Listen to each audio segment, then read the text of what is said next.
Imagine turning your consulting expertise into a significant ownership stake in a thriving business. This is the promise of consulting for equity, a strategic approach that can yield substantial financial rewards for savvy professionals. Consulting for equity is an arrangement where consultants receive ownership shares in a company, instead of or in addition to traditional cash compensation. This model is particularly popular among startups and early-stage companies looking to conserve cash while still accessing top-tier talent. The potential upside of such arrangements can be staggering. When Facebook went public in 2012, over 1,000 employees who had accepted equity as part of their compensation became millionaires overnight. While not every equity deal will result in such dramatic outcomes, it illustrates the immense potential of this approach. So how does consulting for equity actually work?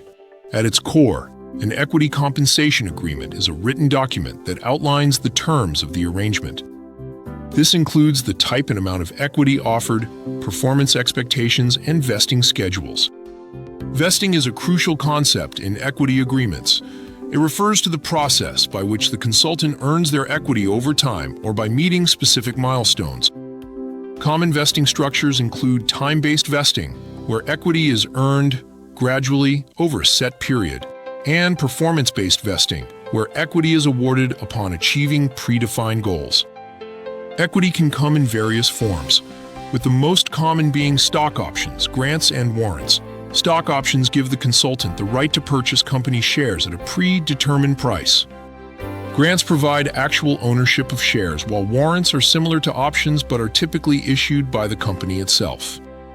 While the potential rewards of consulting for equity can be significant, it's essential to understand the risks involved. Unlike cash compensation, equity may not be immediately convertible to cash, and its value can fluctuate based on the company's performance and market conditions. One of the primary risks is dilution.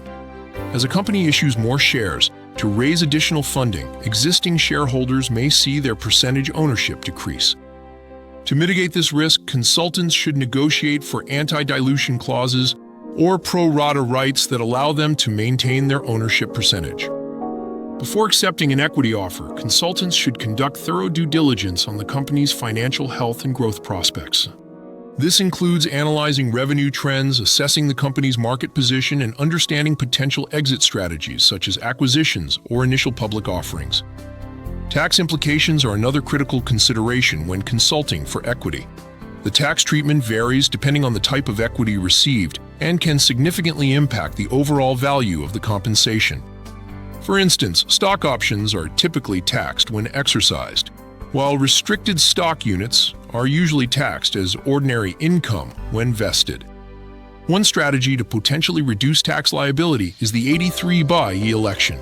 This allows consultants receiving restricted stock to pay taxes on the upfront value rather than the vested amount, which can lead to significant savings if the company's value appreciates rapidly. To protect their interests, consultants should work with experienced legal and tax professionals when negotiating equity agreements. These experts can help structure the deal to maximize benefits while minimizing risks. In conclusion, consulting for equity offers a unique opportunity for consultants to potentially reap substantial rewards by aligning their interests with the companies they serve. However, it requires careful consideration of the risks, thorough due diligence, and strategic planning to maximize the chances of success. By understanding the intricacies of equity agreements, vesting schedules, and tax implications, consultants can make informed decisions and potentially turn their expertise into valuable ownership stakes in growing businesses.